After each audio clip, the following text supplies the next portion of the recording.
வணக்கம் நண்பர்களே. அன்புமணி ராமதாஸ் தந்தை ராமதாஸிடமிருந்து பிரிந்து தனி அரசியல் என்ற நோக்கத்தோடு தனி பயணத்தை தொடங்கிவிட்டார். நடைபயணம் சென்று கொண்டிருக்கிறார்.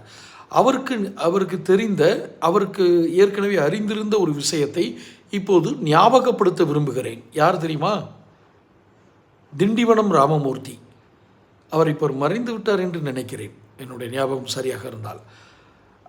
திண்டிவனம் ராமமூர்த்தி காங்கிரஸிலிருந்து பிரிந்து தனி கட்சி ஒன்று தொடங்கி ஜெயலலிதா, அப்பொழுது தேர்தல் நேரம், ஜெயலலிதா அவரை என்னுடைய கட்சியினோடு சேர்ந்து கொள்ளுங்கள், நான் உங்களுக்கு வாய்ப்பு தருகிறேன், சீட்டு தருகிறேன்னு சொல்லி காங்கிரஸ்லேருந்து பிரித்து கொண்டு வந்துட்டாங்க.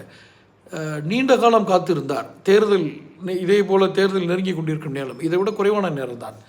அப்போ அவர் நீண்ட காலம் காத்திருந்தார், தன் கட்சிக்குன்னு ஒரு சீட்டாவது கிடைக்கும் அப்படின்னு. ஏன்னா அவர் மட்டுமா ஜெயிக்கணும் இல்லை, அது கிடைக்கும்னு கடைசி வரைக்கும் காத்திருந்தார். அதனால் வேறு எந்த கட்சிக்கும் அவர் செல்லவில்லை, வேறு எந்த கட்சியினோடு கூட்டணி அவர் பேசவில்லை. இறுதியில் என்னானது, காத்திருக்க வைத்து விட்டு கழட்டி விட்டார். அதில் தான் நடிகர் கார்த்திக்கும் ஒருவர், மறைந்த நடிகர் முத்துராமனுடைய மகன் கார்த்திக்கை கூறுகிறேன். இப்போ அந்த கார்த்திக் சரியாக நடிக்கிறதில்ல. அவரும் தனி கட்சி ஆரம்பித்தார்.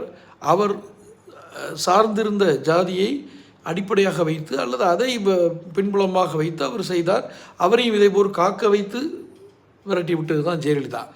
இதை ஏன் நான் அன்புமணி ராமதாஸுக்கு சொல்கிறேன் அப்படின்னா, அரசியல் மிகுந்த தந்திர வாய்ந்த ஒரு களம். திண்டிவனி ராமமூர்த்தியை போய் ஏன் சொன்னேன் அப்படின்னா, இவர் கட்சியிலிருந்து, அப்பா ஆரம்பித்த கட்சியிலிருந்து பிரிந்து வந்து ஒரு பெரிய வாக்கு வங்கியை எடுத்து விடலாம் என்று நினைத்தால், இந்த நடிகர் கார்த்திக், திண்டிவனம் ராமமூர்த்தி என்பது அவருக்கு அருகாமையில் இருக்கக்கூடிய ஒரு ஊர். அவர் வசிக்கும் திண்டிவனம் தைலாபுரம் தோட்டத்துக்கு அருகாமையில் இருக்கக்கூடிய ஊர் என்பதால் அதை கூறுகிறேன். ஒருவேளை அன்புமணி பரந்தூரில் கூட ஆஃபீஸ் வச்சுருக்கலாம், அது வேறு. ஆனால் திண்டிவனம் அவருக்கு ஒரு பரிச்சயமான ஊர் என்பதால் அதை கூறுகிறேன் நான். திண்டிவனம் ராமமூர்த்தி போன்றவர்களெல்லாம் மிக நீண்ட அரசியல் அனுபவம் வாய்ந்தவர்களெல்லாம் வீழ்ந்த களம் இந்த அரசியல்.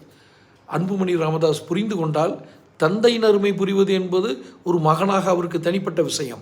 ஆனால் ஒரு தேர்ந்த அரசியல்வாதியாக, ஒரு பக்குவம் நிறைந்த அரசியல்வாதியாக அவரை நான் இப்போது பார்க்க முடிகிறது.